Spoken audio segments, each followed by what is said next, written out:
technicité, indemnité compensatrice. Ça, il n'y a pas ça, il doit être 0. Le taux de LCMR, le coefficient, l'amour, le secteur mutualiste, le cadre actuellement 1,39 et ainsi de suite.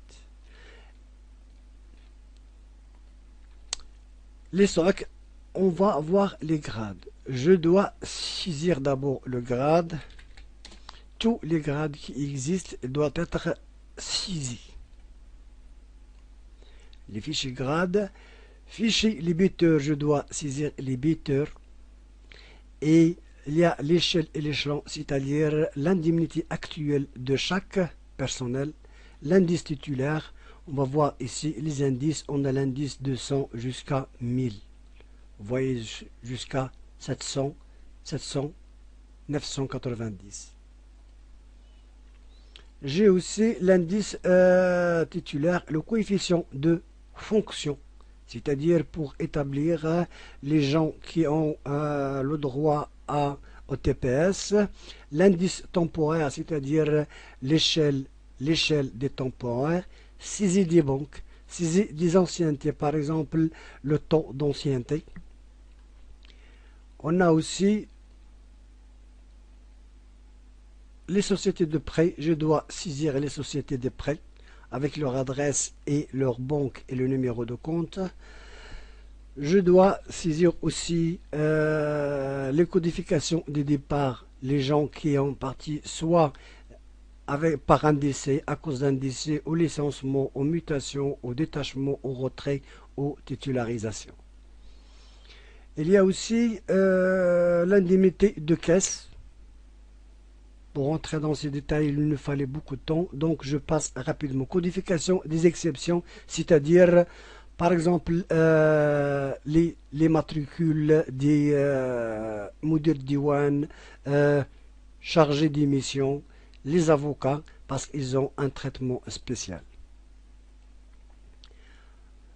La configuration, je dois configurer dès le début, comme je vous ai déjà dit.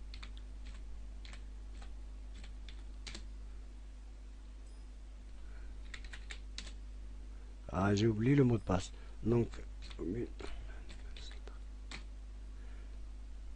Donc ici, la codification. Je dois codifier le taux de secteur normal, secteur mutualiste, secteur double, secteur commun double, CMR, le taux de CMR avec le coefficient, le RCR, indemnité de résidence, supplément de salaire et TPS. Chaque fois qu'il y a une modification de ces taux, je dois saisir le taux, le nouveau taux, et je fais le calcul automatique qui va remettre en place toutes les données, les GR, les CMR et les AMO et les mutuelles convenablement.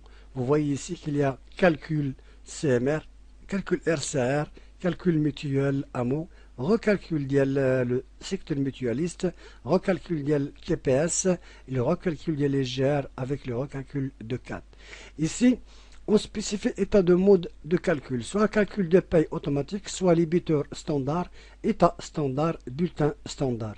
Ici, les modifications, chaque modification, je dois saisir un mot de passe pour modifier les calculs de paye automatique au débiteur ou des états standard.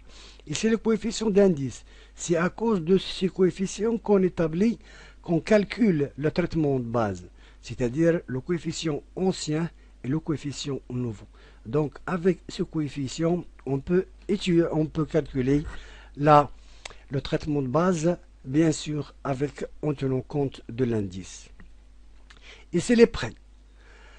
Quelquefois, par exemple, au moment ou à l'occasion de l'Eid, on peut geler entièrement tous les crédits.